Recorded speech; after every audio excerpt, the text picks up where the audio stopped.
వారు అందజేస్తారు. ఇక్కడ కళ్యాణ మహోత్సవం సుముహూర్తం జరుగుతుంది. ఒకవైపు అందరూ లేవకుండా ఇక్కడ నిల్చొని ఉన్న వాళ్ళు అయిపోవచ్చు. ఎందుకంటే మైకులు పెట్టినారు కనుక ఐదారులు చేసుకుంటారు, మాలపై మాల చేసుకోవచ్చు ప్రశాంతంగా.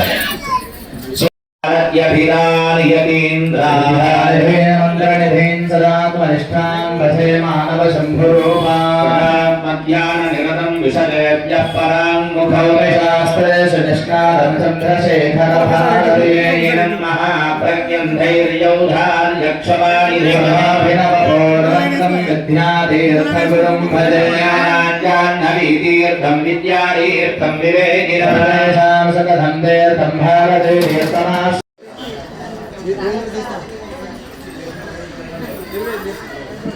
सर्वेभ्यो ब्राह्मणेभ्यो महाजनेभ्यो नमो नमः.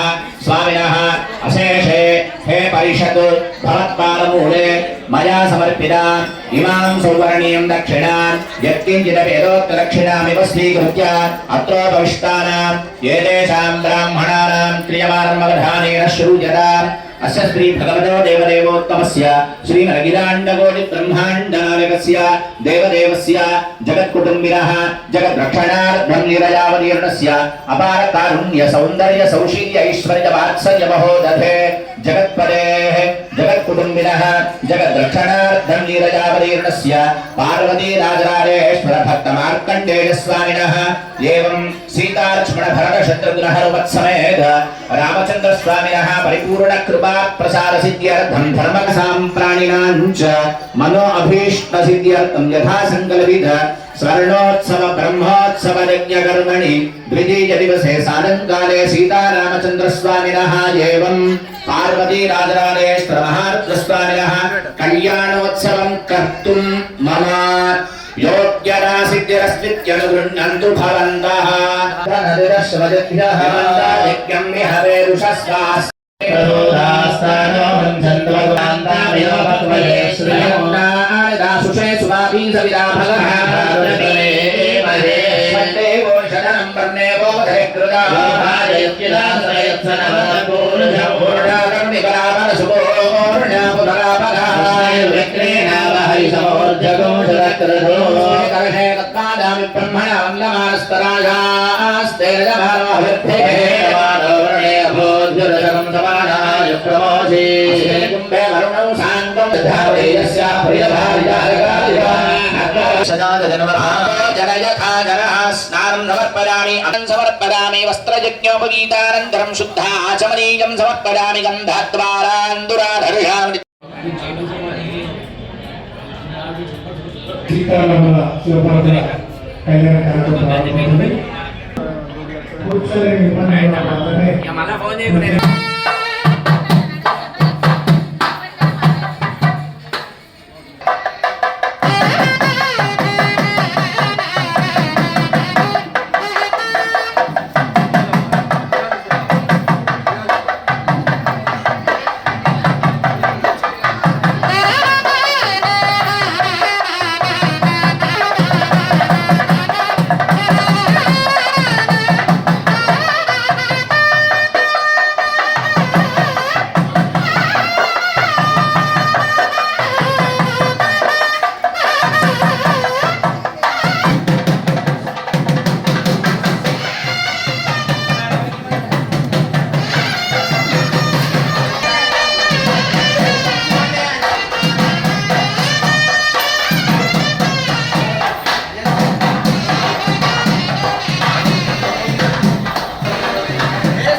నేను చూసుకుంటాము చెప్పారు ఇంటికాడ చెప్పింది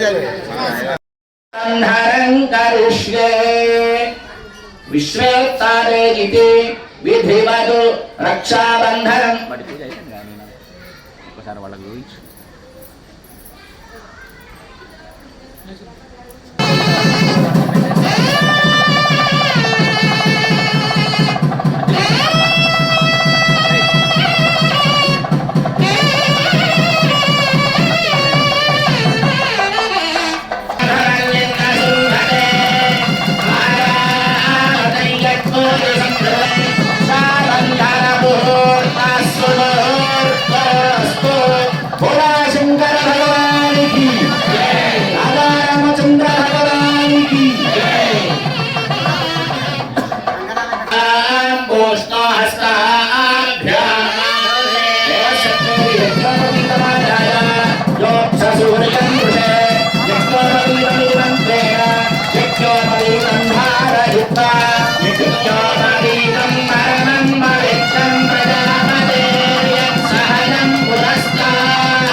పొద్దుటి నుంచి ఎవరు అనుకోలేదు కళ్యాణానికి వెళ్ళాలి అని, అనుకోకుండా వచ్చినాక అది విఘ్నం తొలగడం.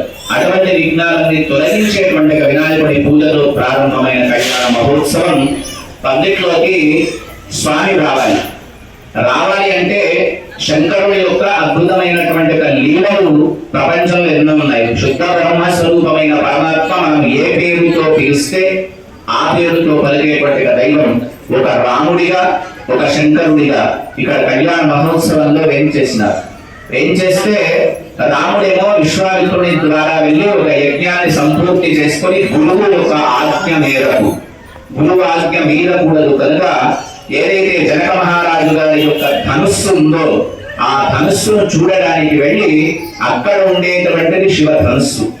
ఇక్కడ రామచంద్రమూర్తి కూర్చొని శివుని యొక్క ఆజ్ఞ తీసుకొని కళ్యాణం చేసుకుంటున్నట్టు భావించి ఒక పక్కన రాముడు ఉంటే, రాముడికి నారాయణమూర్తికి గురువైన వాడు పరమశివుడు. ఏ పురాణంలో మనం చూసినా పరస్పర గురువులు ఎవరైనా అంటే విష్ణుమూర్తికి ఏమో శివుడు, శివుడికి ఏమో నారాయణమూర్తి.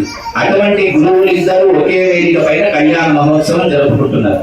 ఇప్పుడు మనం ఒక 10 సంవత్సరాల కిందికి వెళితే, మా అమ్మాయి ఉంది అని చెప్పి 10 మందికి చెప్పితే పెళ్లి జరగడం కష్టమైపోయింది, మారిపోయింది. 10 సంవత్సరాల తర్వాత మా అబ్బాయి ఉన్నాడు, మేమే పెళ్లి చేసుకుంటాం, ఖర్చులన్నీ మావే, మంగళసూత్రాలు కూడా మేమే ఇస్తాం, ఎదురుకోళ్ళు కూడా మేమే చేసుకుంటాం, కళ్యాణ మండపం ఖర్చు మాదే అన్న కూడా ఇవ్వనటువంటి ఒక సందర్భం ప్రస్తుతం.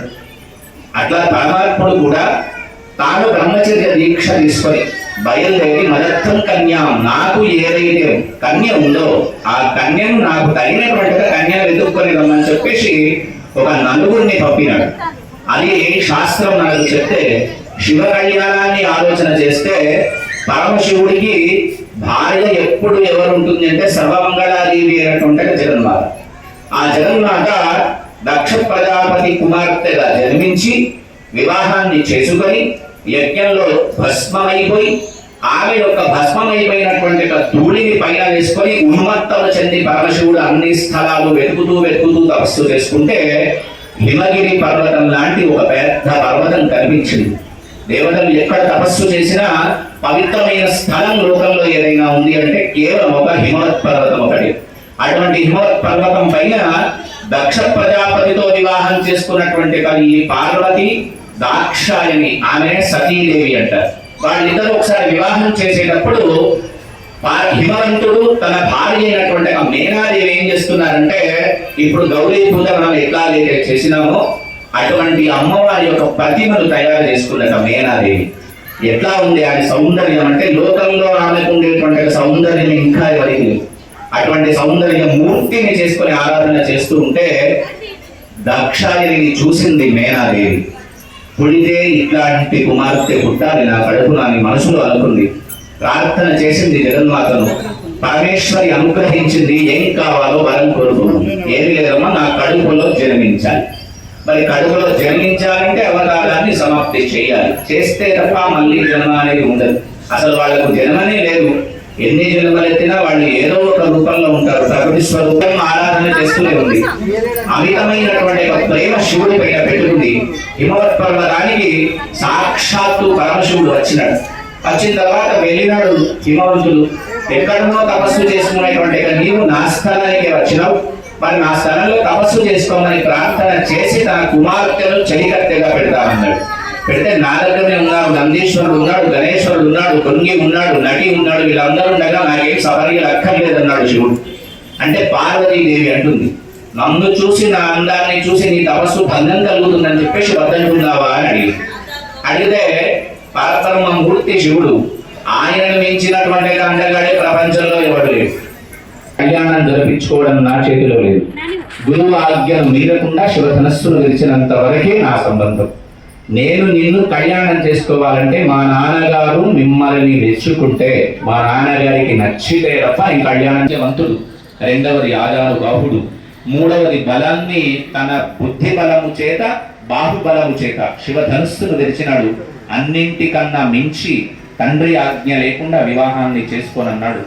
ఆయన మర్యాద రాముడు ధర్మాన్ని నిలిపినవాడు కనుక ఆ ధర్మానికి మెచ్చి నేను ఆయనను వరించినాను అని చెప్పి అధ్యక్షులు, ఉత్సవ కమిటీ సభ్యులు అందరూ కలిసి గాలి వచ్చేట్టుగా 4 ఫ్యాన్లు. కళ్యాణం ఎవరైతే మనం చూస్తున్నామో, చేస్తున్నామో, వింటున్నామో, మనసు ఇక్కడ లేకపోయినా శరీరం ఒక్కటి ఇక్కడే ఉన్నా మనస్సు లేకుండా పొయ్యిలో పెడితే ఏమవుతుంది?